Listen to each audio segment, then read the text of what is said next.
So what I've been talking about so far has been predominantly negative or troubling trends that have happened while Neptune was in Pisces. But there are two really positive themes that came to fruition during this period between 2012 and 2025.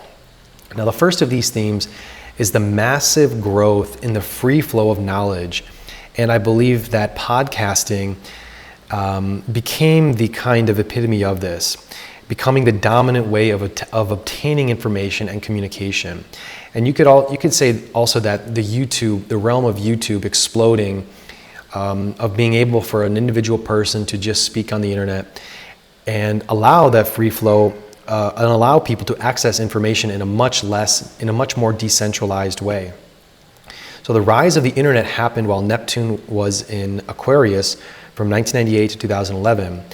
And the explosion of social media thereafter fundamentally transformed the passage of knowledge from person to person.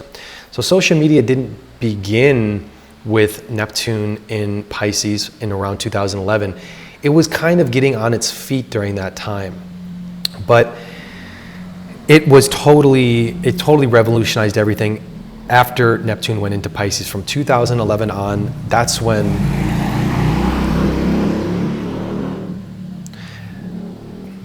social media really took over as the dominant form of communication. So I believe that the fruition of this is what you can generally call podcasting, which is basically a person or two or more people sitting down and engaging in extensive free-form conversations and the exchange of ideas. So long, drawn-out interviews, they bring out much more information out into the open, and there's a greater flow of information. And the discussions get much deeper than how information was passed in the era of the corporate media, where you just get little snippets and packages of clips that tell a narrative. Everything is opened up in a kind of podcasting environment. And with regular people creating these shows, there was the development of alternative narratives.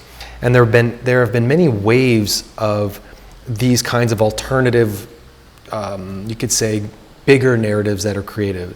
And one of them, you could just say, is the manosphere. That has become a big talking point.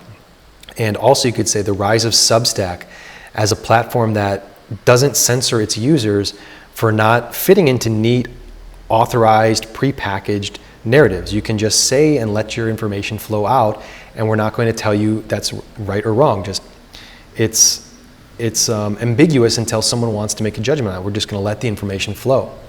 And again, this is thanks to Pisces ruler Jupiter, which is the planet of philosophy and the expansion of higher knowledge. So in this time period, Neptune in Pisces, a new media ecosystem was essentially created. And this is refreshing because now all of ideas can be brought out into the open. And everything is now on the table and up for discussion. So now there's an ocean of possible narratives, for better or for worse. But in my opinion, that's better than the cloistered media landscape where only approved narratives have access to the public's opinion.